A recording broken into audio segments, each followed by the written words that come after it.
In an exclusive interview with ANI on June 5th, actor Kartik Aaryan shared his thoughts on his latest movie, Chandu Champion. He described it as the toughest film of his career, inspired by the life journey of Murlikant Petkar, a story that has motivated many to pursue their dreams.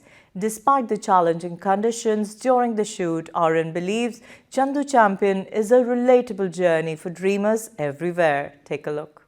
Chandu champion ये film ये आधारित है, ये true story है और ये आधारित है मुरलीकांत पेटकर जी के ऊपर। मुझे लगता है ये मेरे करियर की बहुत स्पेशल फिल्म है। तो मैं यही बोलता हूँ हर किसी को कि ये मेरे करियर की सबसे टफेस्ट फिल्म है और मुझे ये भी नहीं लगता कि इसके बाद भी इससे टफ रोल शायद से कोई होगा। Kartik, welcome to ANI। Kartik, आपकी फिल्म आ रही है चंदू चैंपियन, क्या है इसके बारे में थोड़ा बताएं हमें। सर, चंदू चैंपियन ये फिल्म ये आधारित है, ये ट्रू स्टोरी है और ये आधारित है मुरलीकांत पेटकर जी के ऊपर, जिन्होंने जिनकी पूरी लाइफ जर्नी है इस फिल्म में। आई थिंक मैं उसके बारे में, पूरी जर्नी के बारे में मैं चाहूँगा कि फिल्म देख के आपको पता लगे। लेकिन मैं ये कह सकता हूँ कि इस कहानी ये स्पोर्ट्स फिल्म से भी ज़्यादा, जो कि आपने ट्रेलर में स्पोर्ट्स देखे हैं और गानों में अभी तक देखा है, उससे भी ज़्यादा ये आई थिंक ह्यूमन ट्रायम्फ की स्टोरी है, एक जज्बे की कहानी है और बहुत ही इंस्पायरिंग टेल है। तो मुझे लगता है कि ये बहुत लोगों को इंस्पायर भी करेगी उनके ड्रीम्स तक पहुंचने के लिए। एंड हाँ, काफ़ी मेहनत लगी है ये चीज़ करने में। जैसा हमें ट्रेलर में भी दिख रहा है, जीरो से हीरो बनने की कहानी है जी। आपने भी एक छोटे शहर से अपना सफ़र शुरू किया था, आप ग्वालियर से आते हैं, अभी आप मीडिया को लेके ग्वालियर गए भी थे, आपने इस फिल्म का प्रमोशन ग्वालियर से शुरू किया, साजिद भाई और आप लोग सब थे जी। क्या रीज़न था आपने इसकी प्रमोशन ग्वालियर से शुरू किया? I am very proud of this film. मुझे लगता है ये मेरे करियर की बहुत स्पेशल फिल्म है और मेरे लिए बहुत एक पर्सनल लेवल से मैं इससे जुड़ा हुआ हूँ।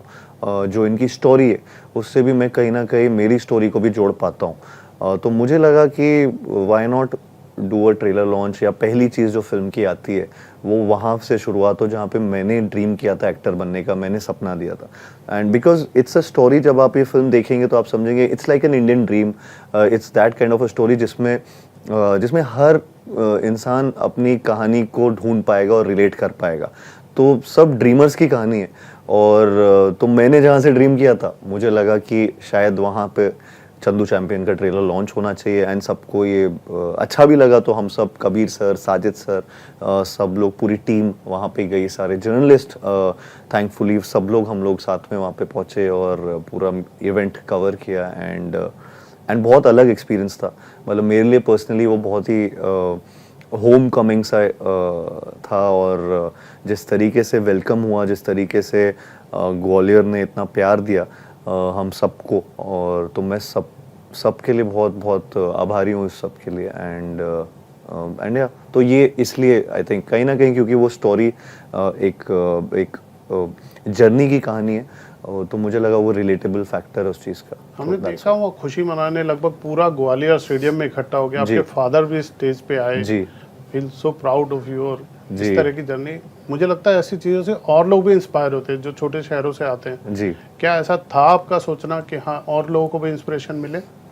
आई थिंक मुझे काफ़ी अलग अलग शहरों से बहुत ऐसे मैसेजेस आते हैं या लोग मुझसे मिलने भी आते हैं जब वो कुछ किसी को कोई कन्फ्यूजन हो रहा होता है कि हम क्या करें हमारे स्पेशली एक्टिंग करियर में, अगर किसी को घुसना है तो क्योंकि वो ये रिलेट कर पाते हैं चीज़ से कि मैं भी कहीं बाहर से आया था और ये हम में से एक है, you know, so they relate to this story. तो जब ग्वालियर भी जा रहे थे तो मुझे उस बात का एहसास है कि उस चीज़ से काफ़ी लोग इंस्पायर भी होते हैं इस चीज़ को लेकर कि हम भी हमारे सपने पूरे कर सकते हैं, हमारे भी ड्रीम्स पूरे हो सकते हैं, बस हार्डवर्क या सेल्फ बिलीफ की ज़रूरत है।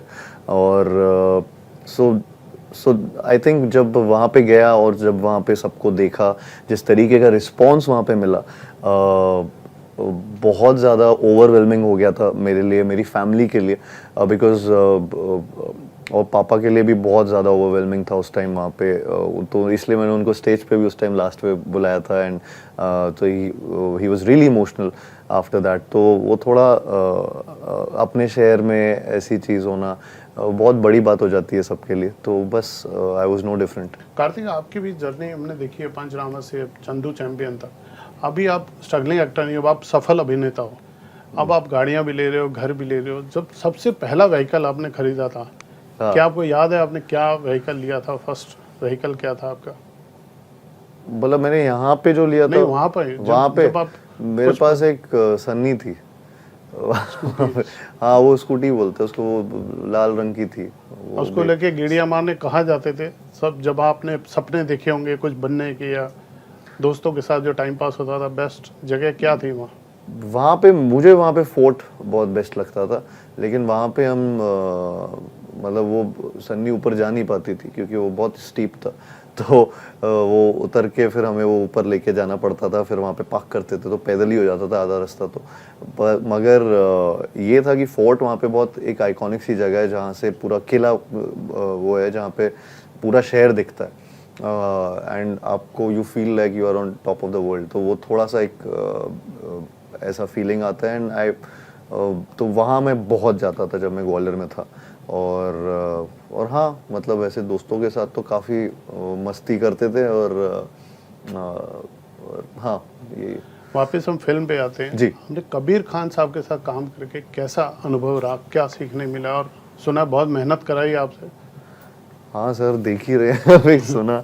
मैं तो बिल्कुल ही इस फिल्म में, मतलब मैं यही बोलता हूँ हर किसी को कि ये मेरे करियर की सबसे टफेस्ट फिल्म है, और मुझे ये भी नहीं लगता कि इसके बाद भी इससे टफ रोल शायद से कोई होगा, बिकॉज जिस तरीके की इनकी कहानी थी, तो मुझे वो फुल जस्टिस करने का बहुत मेरे ऊपर प्रेशर था कि in terms of the skill sets, boxing, swimming, दंगल, ये सारी चीज़ें बहुत मतलब आपको बहुत ही प्रोफेशनल तरीके से इनको कबीर सर को दिखाना था, और हम मेरे ऊपर बहुत प्रेशर था उस बात का।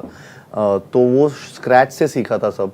मैंने कभी भी बॉक्सिंग या दंगल कभी सोचा भी नहीं था मैं स्विमिंग किसी फिल्म में कर रहा हूँगा, और मुझे डीप वाटर से भी काफ़ी डर लगता था।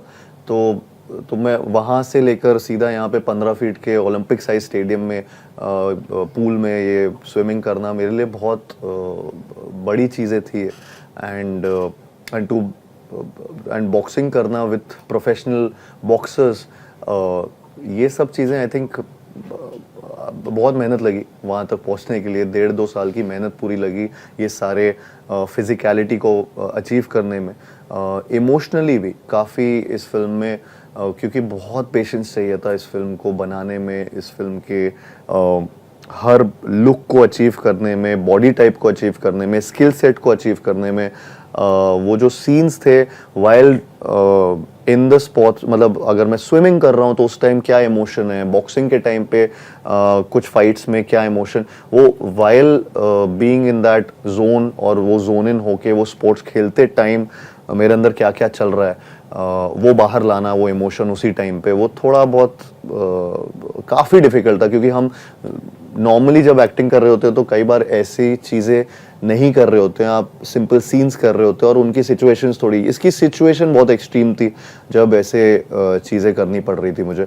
तो वो बहुत एंड एनवायरनमेंट फ्रेंडली भी नहीं था, क्योंकि चक्कर क्या था कि कड़ी धूप में या दोपहर के टाइम या सुबह से लेकर शाम तक जब हम शूट करते थे, तो दंगल वो सॉइल पे शूट करते थे, तो वो अखाड़ा जो था उसकी सॉइल जो थी वो मिट्टी एकदम गर्म होती थी, जिसमें हम लोग अखाड़े में गिरते थे, या फिर वो लंगोटी बस पहने होते थे, तो सब लोग उसी में, और हमारे पास और कोई तरीका नहीं था वो शूट करने का। तो सर्कमस्टांसेस मतलब हमेशा बहुत डिफिकल्ट रहे इस फिल्म को शूट करते वक्त। तो आपके प्रोड्यूसर साजिद नाडियाडवाला जी का कितना इसमें कॉपरेशन रहा, कितना साथ रहा? बहुत रहा। मैं थैंकफुल हूँ साजिद सर के लिए, क्योंकि उन्होंने इतना इस फिल्म को he is nurtured it like a baby and like his own baby, and इस तरीके से उस फिल्म को बैक किया है। ही इज़ नेवर, मतलब he is always been there for the film, and still he is there for the film, which I really like about him. And I think वो एक फिल्म को not just like a producer but a filmmaker की तरह देखते हैं, और इसलिए I think वो आज तक इतने सक्सेसफुल रहे भी हैं, मुझे ऐसा लगता है। तो बस लास्ट में अपने फैंस को आप बोल दीजिए ये फिल्म देखने क्यों जाए। मुझे एक्चुअली लगता है कि ये फिल्म एक होलसम एंटरटेनर है और ये सबको इंस्पायर तो करेगी, लेकिन ये स्टोरी जो है जिस तरीके की इंस्पायरिंग, एस्पिरेशनल या एक ड्रीमर्स की एक जो कहानी है, ये हर चीज़ आपको बहुत ही एंटरटेनिंग तरीके से ये कह के चली जाएगी। तो आई थिंक ये एक होलसम एंटरटेनर को आपको देखना चाहिए 14 जून को। बहुत बहुत शुभकामनाएं, उनसे बात करने के शुक्रिया। Thank you sir, thank you. तो आपके प्रोड्यूसर साजिद नाडियाडवाला जी का कितना इसमें कॉपरेशन रहा, कितना साथ रहा? बहुत रहा। मैं थैंकफुल हूँ साजिद सर के लिए, क्योंकि उन्होंने इतना इस फिल्म को he is nurtured it like a baby and like his own baby, and इस तरीके से उस फिल्म को बैक किया है। ही इज़ नेवर, मतलब he is always been there for the film and still he is there for the film, which I really like about him, and I think वो एक फिल्म को not just like a producer but a filmmaker की तरह देखते हैं, और इसलिए I think वो आज तक इतने सक्सेसफुल रहे भी हैं, मुझे ऐसा लगता है। तो बस लास्ट में अपने फैंस को आप बोल दीजिए ये फिल्म देखने क्यों जाए। मुझे एक्चुअली लगता है कि ये फिल्म एक होलसम एंटरटेनर है और ये सबको इंस्पायर तो करेगी, लेकिन ये स्टोरी जो है जिस तरीके की इंस्पायरिंग, एस्पिरेशनल या एक ड्रीमर्स की एक जो कहानी है, ये हर चीज़ आपको बहुत ही एंटरटेनिंग तरीके से ये कह के चली जाएगी। तो आई थिंक ये एक होलसम एंटरटेनर को आपको देखना चाहिए 14 जून को। बहुत बहुत शुभकामनाएं, उनसे बात करने के शुक्रिया। Thank you sir, thank you.